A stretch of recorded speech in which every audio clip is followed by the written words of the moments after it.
1 Coríntios 15, de 1 a 20.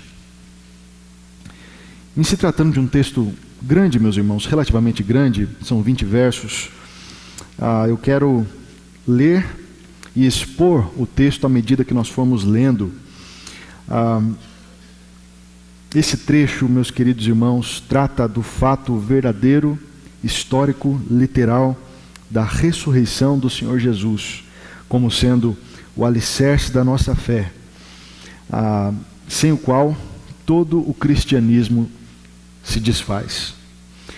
Esse é um texto geralmente usado na época de Páscoa, não é? Talvez os irmãos já tenham até escutado esse texto, inclusive nessa Páscoa ou em outras.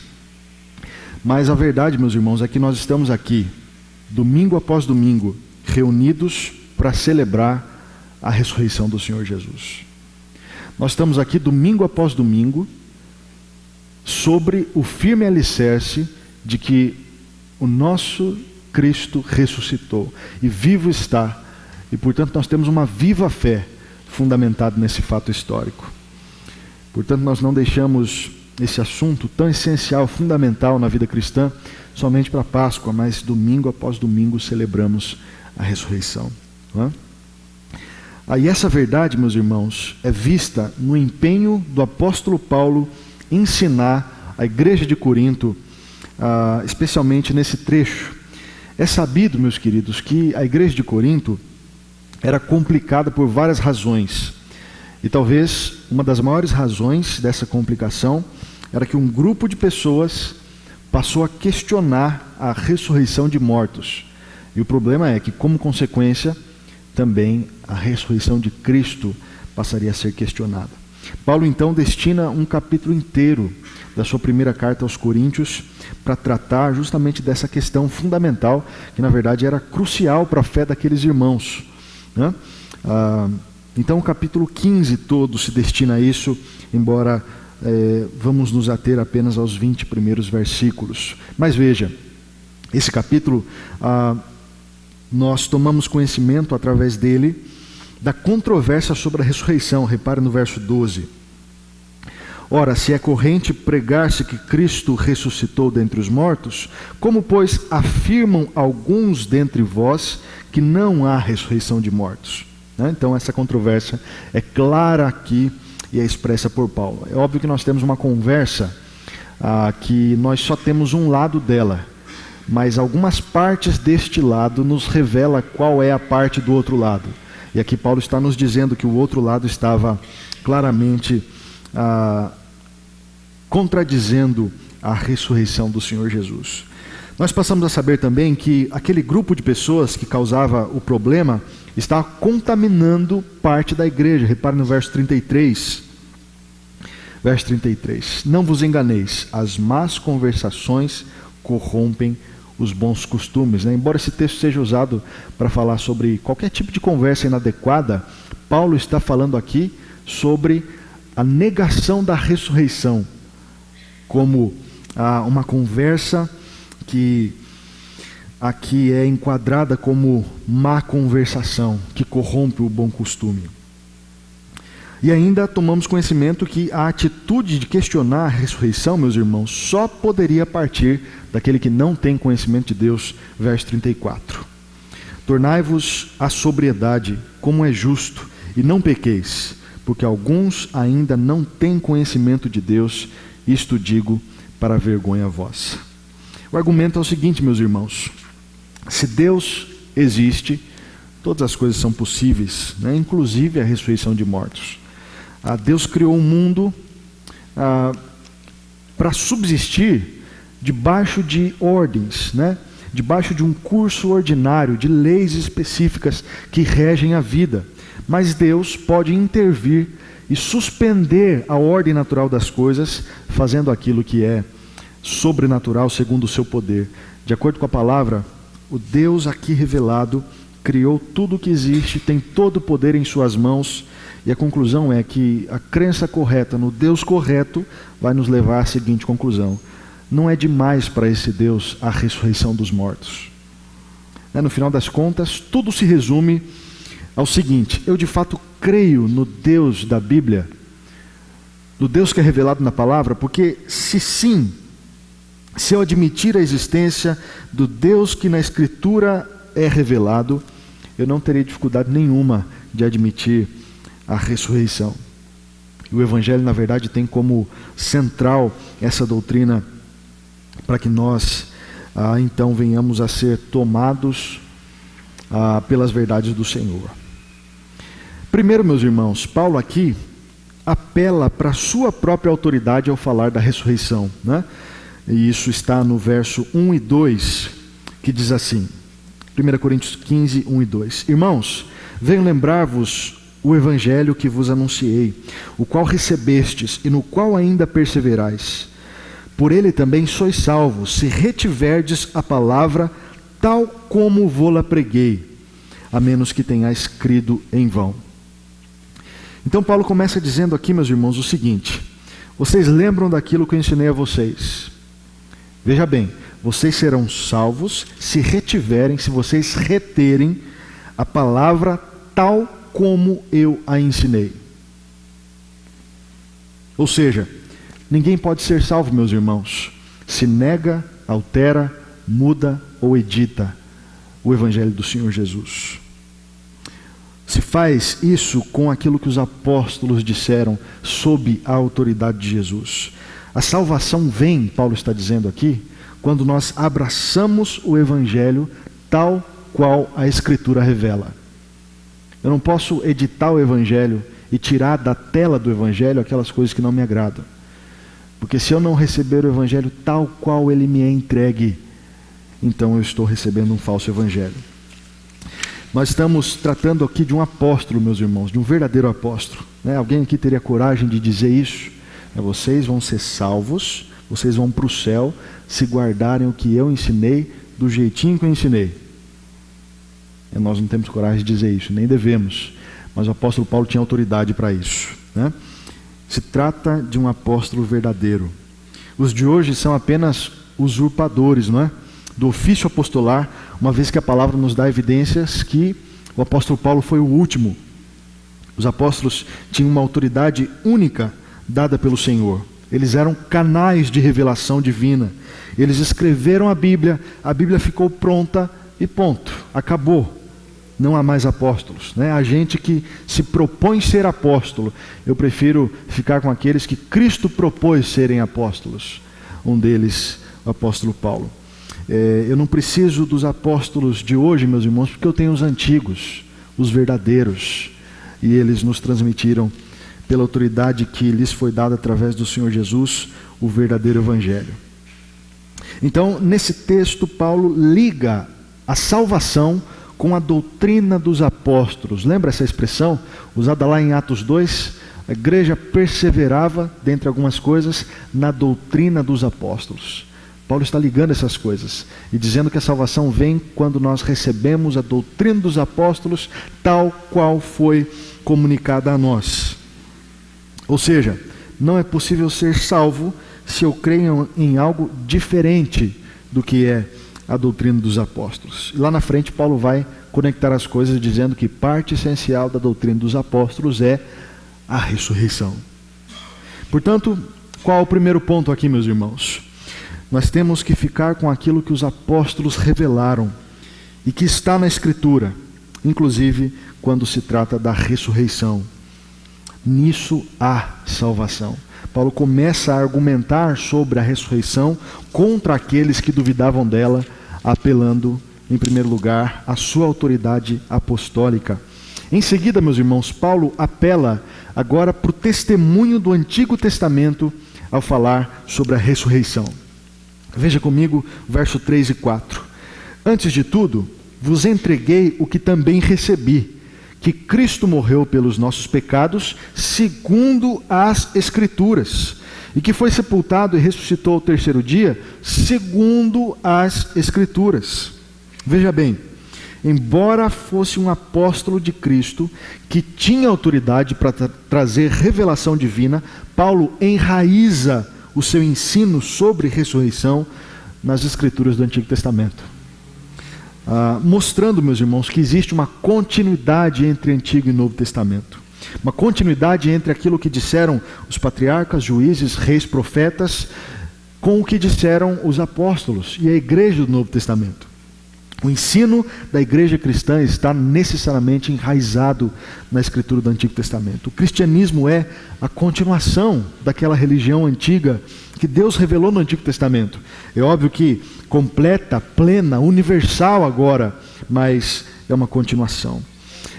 E a relação dessa continuação se dá da seguinte maneira: no Antigo Testamento nós tínhamos o que era sombra, no Novo a substância. No Antigo Testamento nós tínhamos o que era símbolo, no Novo a realidade simbolizada. No Antigo Testamento nós tínhamos o que era flecha, no Novo Testamento nós temos o alvo. Antigo e Novo Testamento são constantemente colocados aqui na argumentação de Paulo como a continuação um do outro. Eles não são contrastantes, eles não falam de coisas diferentes, eles apontam para uma e mesma verdade, dentre elas a ressurreição do Senhor Jesus, né? Por isso é que Paulo diz aqui no final do verso 3 e no final do verso 4 a seguinte expressão: segundo as Escrituras. Repare, né?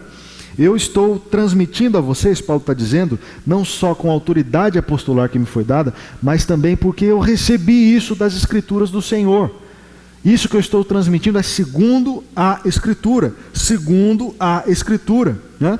Uma vez que a Escritura do Novo Testamento estava sendo confeccionada aqui, inclusive pela pena de Paulo, não é? Quando Paulo faz referência à Escritura, a que Escritura ele está se referindo? A Escritura do Antigo Testamento. Era isso que Paulo tinha de Bíblia em suas mãos na época. É óbvio que ele via essa Bíblia anteriormente com um véu sobre o seu rosto, como ele mesmo fala dos judeus, mas o Senhor Jesus lhe tirou as escamas dos olhos e agora ele pode ver o que lá é verdadeiramente exposto, apontando para Cristo Jesus. Então no verso 3 ele diz: Cristo morreu pelos nossos pecados. E isso é coisa que os cristãos inventaram, meus irmãos? Não, isso é segundo a Escritura. Moisés mandou sacrificar animais como símbolo do sacrifício de Cristo. Os profetas falaram do Redentor e apontaram para Cristo como a única saída e solução para o pecado. Verso 4, Paulo diz: Cristo foi sepultado e ressuscitou ao terceiro dia. Isso vem da cabeça dos discípulos, meus irmãos. Não, isto é segundo as Escrituras. No Salmo 16, Davi fala sobre o justo de Deus que não seria deixado na morte. Oséias 6 diz que ao terceiro dia o Senhor nos levantará pela sua obra. Jonas ficou 3 dias no ventre do mar como sinal de Cristo, que ficaria 3 dias no ventre da terra. E Jó disse as seguintes palavras: porque eu sei que o meu Redentor vive e por fim se levantará sobre a terra, e os meus olhos hão de vê-lo. Isso é coisa de gente do Novo Testamento? Isso é coisa da cabeça, do imaginário religioso dos crentes do Novo Testamento? Não. Paulo está dizendo aos coríntios: meus irmãos, tenham no coração a seguinte convicção: a ressurreição de Cristo tem sido anunciada por séculos. Ela aconteceu. Nós estamos sobre este fundamento sólido. Nós não podemos prescindir dela. Paulo não está dizendo nada novo aqui, meus irmãos, embora tivesse autoridade para isso. Ele está falando da ressurreição segundo as Escrituras do Antigo Testamento. Então, em primeiro lugar, Paulo apela para a sua autoridade. Em segundo lugar, Paulo apela para a autoridade do Antigo Testamento, da Escritura. E agora, num terceiro ponto, Paulo apela para diversas testemunhas oculares ao falar da ressurreição. Paulo fala do testemunho daqueles que viram com seus próprios olhos a Cristo ressurreto. Veja comigo versos 5, 6 e 7. E apareceu a Cefas, e depois aos 12. Depois foi visto por mais de 500 irmãos de uma só vez, dos quais a maioria sobrevive até agora, porém alguns já dormem. Depois foi visto por Tiago, mais tarde por todos os apóstolos. Veja bem, meus irmãos, logo ali no tempo dos primeiros discípulos surgiram algumas histórias, algumas teorias a respeito de Jesus, que negavam a ressurreição, na verdade eram tentativas de explicar o túmulo vazio, né? Eis algumas delas. Primeira teoria, os irmãos devem até conhecer, a teoria do túmulo errado. A ideia é que aquelas mulheres foram procurar a Cristo no túmulo errado e não o acharam porque não era o túmulo certo, era o errado. E por isso não o acharam. Isso explicaria a fantasia da ressurreição. Contra isso, a palavra nos atesta o seguinte: as servas fiéis do Senhor Jesus o acompanharam até o fim, até ele ser embalsamado e colocado em seu túmulo. Isso quer dizer que o testemunho firme e a fidelidade daquelas irmãs nos garantem que elas sabiam qual era o túmulo certo. Elas não procuraram no errado. Elas foram ao túmulo certo e nada havia lá. Teoria derrubada facilmente aqui pela palavra. Outra teoria comum na época também é a teoria do roubo do corpo do Senhor Jesus. A ideia é que os discípulos, para que pudessem ter alguma vantagem sobre a religião que estavam criando, roubaram o corpo do Senhor Jesus para argumentar sobre a sua ressurreição, poder e sobrenaturalidade. E a questão é que, se isso acontecesse, não tenha dúvida que o Império Romano, com todo o seu poderio, suas miríades de soldados e sua inteligência, se aplicaria para encontrar esse corpo e encontraria.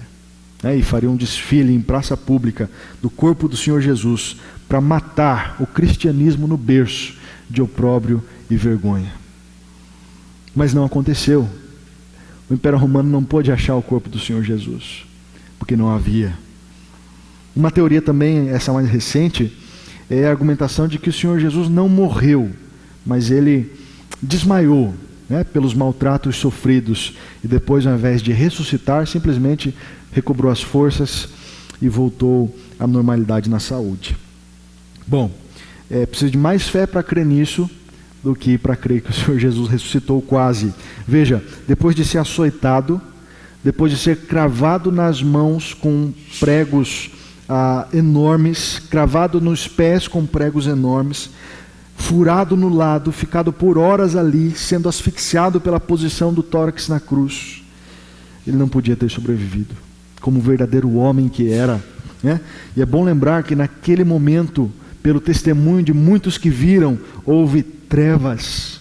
O espesso véu do templo rasgou de cima a baixo. Os soldados foram conferir e viram que não havia vida nele. Ele estava morto. Mas nós precisamos sinceramente responder à questão: se a ressurreição de Cristo é a maior fraude da história, ou se ela é a verdade mais extraordinária da história. E Paulo argumenta nesse sentido. Do verso 5 em diante, para favorecer sua argumentação, Paulo enumera uma quantidade enorme de pessoas, meus irmãos, que afirmaram que estiveram com Cristo depois da sua morte. Isso inclui Cefas, na descrição aqui, que é Pedro. Isso inclui os 12 que andaram com Cristo inicialmente. Isso inclui um grupo de 500 irmãos de uma só vez. Isso inclui Tiago e, por fim, inclui todos os apóstolos reunidos. Quantos mentirosos precisavam ter aqui, com uma mentira orquestrada para manter a verdade de que o Senhor Jesus ressuscitou. São várias aparições do Senhor Jesus, meus irmãos. Muitos testemunharam isso. E muitos dos que foram arrolados aqui como testemunhas por Paulo estavam vivos ainda. É como se Paulo estivesse dizendo assim: vão lá perguntar para eles. Bate lá na porta deles e pergunta: você viu o Senhor Jesus ressuscitado? Eu vi, eu estive com ele. Não acredita nesse? Vá no outro. E tem mais de 500 irmãos. É óbvio que ele estava falando sobre isso, embora sustentar a ressurreição de Cristo trouxesse a perseguição do Império Romano. Mas veja, meus irmãos, que sustentar a ressurreição de Cristo, chamando a perseguição para si, trouxe a morte de apóstolos, trouxe a morte de pessoas. A questão é a seguinte: ninguém morreria sustentando uma mentira, com a corda no pescoço. Eles iriam continuar sustentando uma mentira para algum benefício próprio. Portanto, isso é muito importante.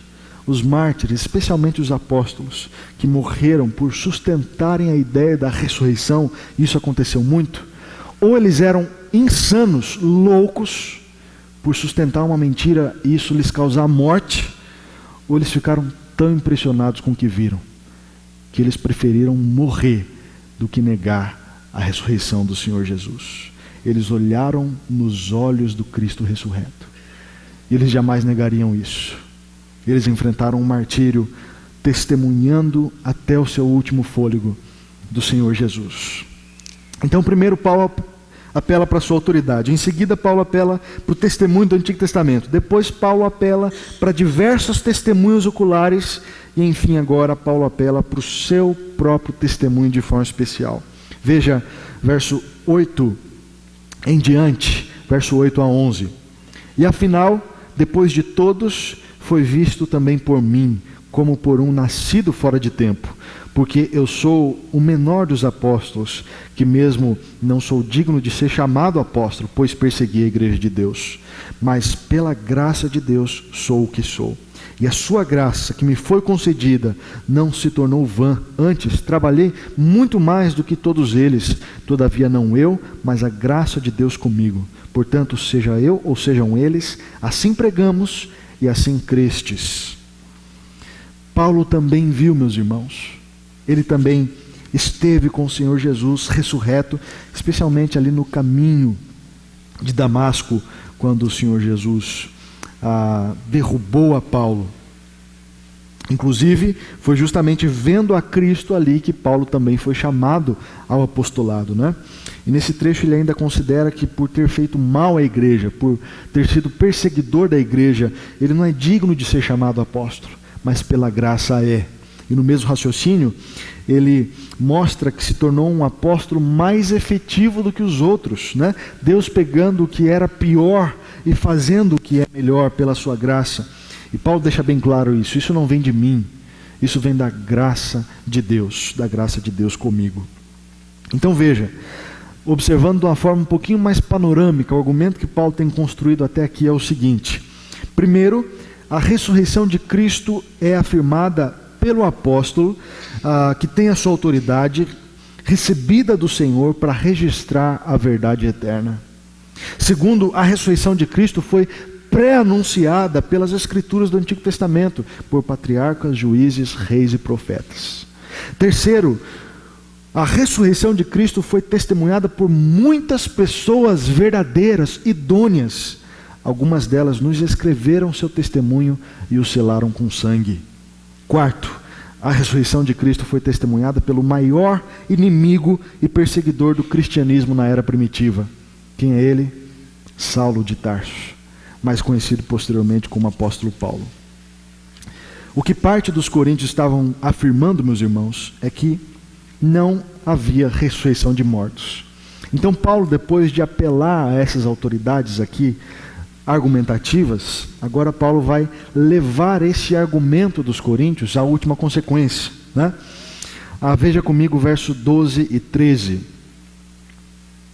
Ora, se é corrente pregar-se que Cristo ressuscitou dentre os mortos, como, pois, afirmam alguns dentre vós que não há ressurreição de mortos? E se não há ressurreição de mortos, então Cristo não ressuscitou. E se Cristo não ressuscitou, é vã a nossa pregação e vã a nossa fé. Nós vemos aqui, portanto, meus irmãos, que a ideia de Paulo é levar esse argumento às últimas consequências, é esticar esse argumento para mostrar aos coríntios o quanto ele era terrível, né? Então, Paulo eleva esses argumentos às últimas consequências em 3 passos. Reparem aqui. Se não há ressurreição de mortos, verso 12, então não houve a ressurreição de Cristo, verso 13. E se não houve a ressurreição de Cristo, verso 14 em diante, o problema é grande. O problema é enorme. Compreenderam, meus irmãos? Essa estrutura da argumentação de Paulo daqui para frente. Então, a partir daqui, Paulo começa a mostrar, na elevação desse argumento, qual seria a nossa realidade se Cristo não tivesse ressuscitado. E aí ele vai começar a dizer o seguinte: se Cristo não ressuscitou, a nossa fé é inútil. Verso 14, leamos de novo. E se Cristo não ressuscitou, é vã a nossa pregação e vã a vossa fé. Ele fala de pregação porque é através dela que veio a fé dos coríntios, mas como o argumento busca atingir justamente a consciência dos coríntios, a ideia é dizer: se o Senhor Jesus não ressuscitou, é vã a vossa fé. As promessas de salvação, meus irmãos, de perdão de pecados, de vida eterna e de ressurreição de mortos, estão todas baseadas na ressurreição do Senhor Jesus. Se Ele não ressuscitou, a nossa fé é inútil. Se Ele não ressuscitou, se naquele dia, num domingo de manhã, o Senhor Jesus não ressuscitou, nós estamos aqui, meus irmãos, perdendo tempo. A gente devia estar fazendo outra coisa da vida. Porque se Cristo não ressuscitou, a nossa fé é inútil. Segundo ponto, se Cristo não ressuscitou, os apóstolos são testemunhas falsas. Repara aqui comigo versos 15 e 16. E somos tidos por falsas testemunhas de Deus, porque temos asseverado contra Deus que Ele ressuscitou a Cristo, ao qual Ele não ressuscitou, se é certo que os mortos não ressuscitam. Porque se os mortos não ressuscitam, também Cristo não ressuscitou. O centro da pregação apostólica era a ressurreição de Cristo. Na verdade, meus irmãos, os apóstolos foram chamados por Cristo para testemunharem da ressurreição, né? Pedro, no dia do Pentecostes, disse o seguinte: esse varão que vocês mataram era o Cristo. Ele ressuscitou dentre os mortos, subiu aos céus e enviou o Consolador, como vocês estão vendo agora. Paulo, no Areópago, dizendo: porquanto Deus estabeleceu um dia em que há de julgar o mundo com justiça, por meio de um varão que destinou e acreditou diante de todos, ressuscitando dentre os mortos. O centro da pregação apostólica era a ressurreição de Cristo. Se Cristo não ressuscitou, o testemunho dos apóstolos é falso, é mentiroso. A pregação deles é mentirosa. Sendo os apóstolos autores do Novo Testamento, por exemplo, se Cristo não ressuscitou, esse livro que nós temos aqui não é digno de confiança, porque foi escrito por pessoas que mentiram e deram um falso testemunho a respeito da verdade.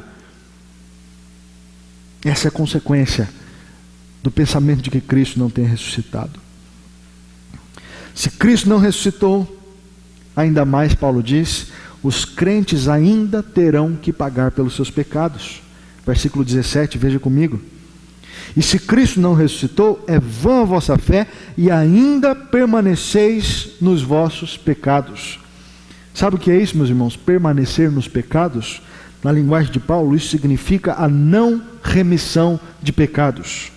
Significa que nós não fomos remidos, não fomos absolvidos, não fomos justificados, não fomos perdoados, mas ainda iremos enfrentar a ira de Deus na perdição eterna. Se Cristo não ressuscitou, essa é a nossa realidade. É ruim não poder pagar uma conta, não é, irmãos?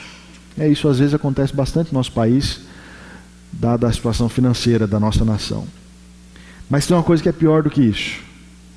Quando você acha que pagou uma conta e tem aquela sensação de alívio, está paga, mas de repente chega uma conta, uma correspondência dizendo que aquela conta não foi paga e agora tem uma nova conta com juros. É exatamente isso que vai acontecer se o Senhor Jesus não ressuscitou. Nós achamos que nossa conta com Deus está paga, estamos perdoados. Só que no dia final vai chegar uma correspondência dizendo que não tem nada disso, porque Cristo não ressuscitou. Se Cristo não ressuscitou, a ira de Deus está nos esperando lá na frente. Esse é o argumento do apóstolo Paulo. Ainda mais, se Cristo não ressuscitou, não haverá ressurreição de mortos no dia final. Versículo 18, veja comigo. E ainda mais, os que dormiram em Cristo pereceram. Pereceram. A nossa esperança é a ressurreição dos mortos, meus irmãos, no dia final. É a nossa esperança contra a morte. É por isso que milhares e milhares de cristãos firmes no Senhor Jesus, espalhados pelo mundo, enfrentam a morte com paz ao coração, sabendo que o Senhor Jesus a venceu pela ressurreição. Portanto, a nossa esperança é a ressurreição dos mortos, e esta promessa está baseada na ressurreição de Cristo. Se você tirar a ressurreição do Senhor Jesus, não sobra nada. E os mortos que já foram, pereceram. E nós que iremos, pereceremos também, eternamente. Se Cristo não ressuscitou, é isso que sobra. E um último argumento. Se Cristo não ressuscitou, nós somos os mais infelizes de todos os homens. Verso 19. Se a nossa esperança em Cristo se limita apenas a esta vida, somos os mais infelizes de todos os homens. Ou seja, Paulo está dizendo, se a nossa esperança a respeito de Cristo se limita ao nosso parâmetro de pensamento só nesta vida, ou seja, naquilo que nós podemos ver, tocar e nos certificar cientificamente, por exemplo, se é isso que é a verdade, nós somos os mais infelizes de todos os homens. O povo de Deus, meus irmãos, vive como sacrifício ao Senhor. E essa é a felicidade do povo de Deus, viver para o Senhor. Mas se o Senhor Jesus não ressuscitou, essa felicidade na verdade é tristeza. Porque nós vivemos no Senhor, esperando o prêmio final pela sua graça, que não teremos. Essa alegria de viver hoje no Senhor, esperando algo que segundo a não ressurreição de Cristo não virá a nós, portanto é tristeza. Nós deveríamos viver os prazeres do mundo, então, lançar o nosso coração ao mundo, como diz Paulo no verso 32. Se os mortos não ressuscitam, comamos e bebamos, porque amanhã morreremos. Se Cristo não ressuscitou, nós somos os mais infelizes de todos os homens. Mas se o Senhor Jesus ressuscitou, os incrédulos são os mais infelizes e nós o contrário. Então, meus irmãos, olhando o argumento de Paulo um pouco mais de longe novamente, nós vemos o seguinte: se Cristo não ressuscitou, a nossa fé é inútil, verso 14. Se Cristo não ressuscitou, a palavra e os apóstolos são falsas testemunhas, verso 15. Se o Senhor Jesus não ressuscitou, nós permanecemos nos nossos pecados, verso 17. Se Cristo não ressuscitou, nós pereceremos para sempre, verso 18. E se Cristo não ressuscitou, nós somos os mais infelizes de todos os homens, verso 19. Você pode perguntar assim: será que existe alguém que se dispõe a crer em Cristo, a crer na palavra, a ter certa esperança no Evangelho e negar, mesmo assim, a ressurreição? Isso acontece, meus irmãos. Talvez ainda não tenha atingido tanto a nossa cultura cristã, mas acontece. Eu quero lhes falar sobre a cultura cristã europeia e americana dos nossos dias, que tem de tudo para ser importada para cá, como outras já foram. E que boa parte dela é tomada pela teologia liberal, que chega ao ponto de negar a ressurreição de Cristo. Talvez você já tenha ouvido falar de Rob Bell, um autor de um livro best-seller chamado O Amor Vence. E nesse livro ele nega inclusive a existência do inferno. Ele não chega ao ponto claramente de negar a ressurreição de Cristo, mas eu me refiro a ele porque ele é muito conhecido, muito famoso. Tem best-sellers no mundo, vídeos espalhados com milhões de visualizações, mas eu quero me referir ao tutor do Rob Bell, chamado Brian McKnight, infelizmente chamado Brian McKnight. E ele chega a afirmar o seguinte: a cruz é a propaganda enganosa do Evangelho. São palavras de Brian McKnight. A cruz é a propaganda enganosa do Evangelho. O Senhor Jesus não precisa ter existido, muito menos morrido na cruz, para nós termos fé em Deus. Essa foi uma parábola, uma história, para nos ensinar que Deus é assim, amoroso daquele jeito. Portanto, se Ele nem mesmo morreu, quanto mais ressuscitar, não ressuscitou. Essas são as consequências. Toda a fé desenvolvida sobre isso é inútil. Isso é considerar o testemunho dos servos de Deus histórico, testemunho histórico, como falso. Isso é considerar que nós permanecemos nos nossos pecados. Porque o que nos tira o pecado, meus irmãos, é o fato de que um dia na história o Senhor Jesus derramou seu sangue, literalmente. Consequência desse pensamento é que nós pereceremos para sempre. consequência desse pensamento é que toda a suposta alegria cristã, na verdade, é tristeza, e nós somos os mais infelizes de todos os homens. Mas eu prefiro crer no apóstolo Paulo do que no Brian McKnight e nos liberais de hoje que se espalham pela Europa e pelos Estados Unidos. Eu prefiro crer no apóstolo Paulo, que diz que Cristo ressuscitou e que, portanto, a nossa fé é eficaz e que, portanto, a palavra e os apóstolos são verdadeiros. Nós podemos depositar a nossa confiança na verdade eterna do Senhor e que, portanto, nós somos remidos dos nossos pecados. O sangue do Senhor Jesus derramado reveste a nossa vida e por isso nós somos justificados. E quando Deus olha para nós, Ele não enxerga o nosso pecado, mas enxerga a justiça do Seu Filho. Cristo ressuscitou e, portanto, nós ressuscitaremos no último dia. Cristo ressuscitou e por isso nós somos os mais felizes de todos os homens. E agora as palavras de Paulo que fecham aqui o argumento. Embora estejam em algumas divisões no outro trecho, fazem parte do mesmo texto corrido. Verso 20. Cristo ressuscitou e é as primícias dos que dormem. Veja o verso 20. Vamos ler juntos, meus irmãos, verso 20 do capítulo 15 de 1 Coríntios. Leamos. Mas, de fato,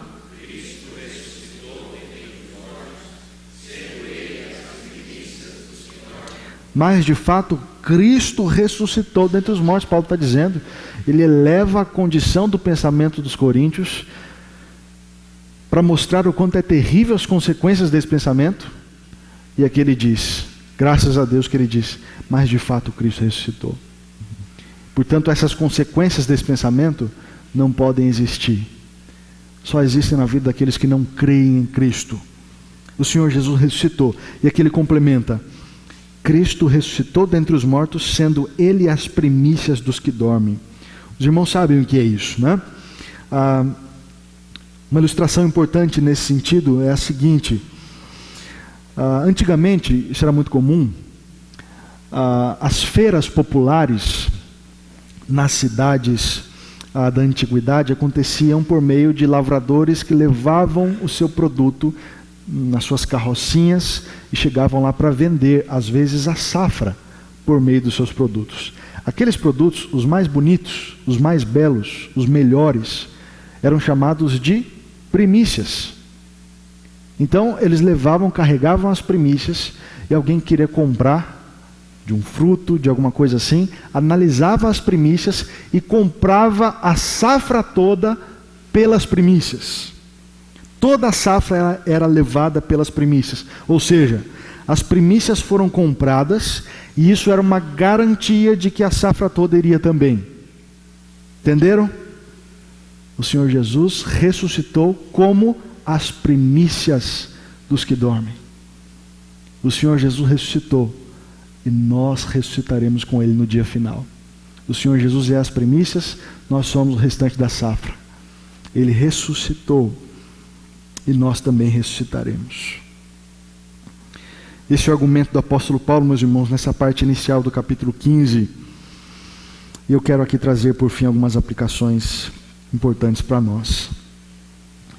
E a primeira delas, meus irmãos, é que é impossível ser cristão se você não acredita na ressurreição de Cristo.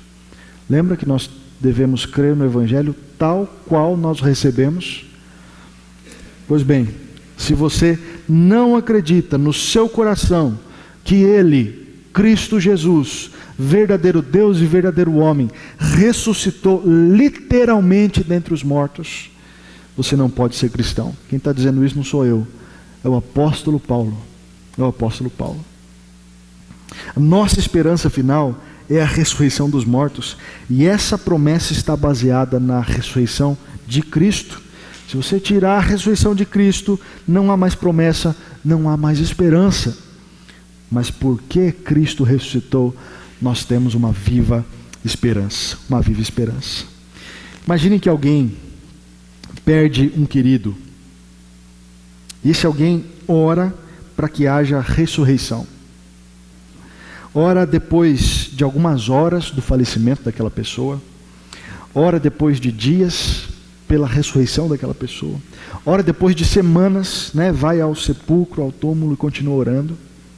Olha, depois de meses, passa anos e aquela pessoa vai ao cemitério, se ajoelha ali diante do Senhor e ora pela ressurreição daquela pessoa. Eu quero que os irmãos entendam o seguinte: se essa pessoa não cessasse de orar por todos os dias da sua vida pela ressurreição de alguém que morreu em Cristo, ela não estaria errada, porque no dia final Deus vai responder essa oração. Se daqui a pouco, se daqui dias, se daqui semanas, meses, anos, ou daqui décadas, você fechar os olhos para esse mundo, você morrer e baixar a sepultura, no dia final, quando o Senhor Jesus estiver voltando, o seu corpo vai ser milagrosamente reconstituído. Os seus olhos vão, abrir. O seu fôlego vai, voltar. E você ressuscitará dentre os mortos, porque Cristo é as primícias dos que dormem. Ele ressurgiu, meus irmãos, dentre os mortos, como o primogênito dentre muitos irmãos. Ele primeiro e nós depois.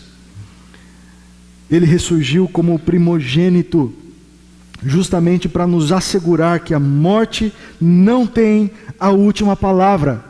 Ela se calou diante do poder daquele que ressuscitou como o primogênito dentre muitos irmãos.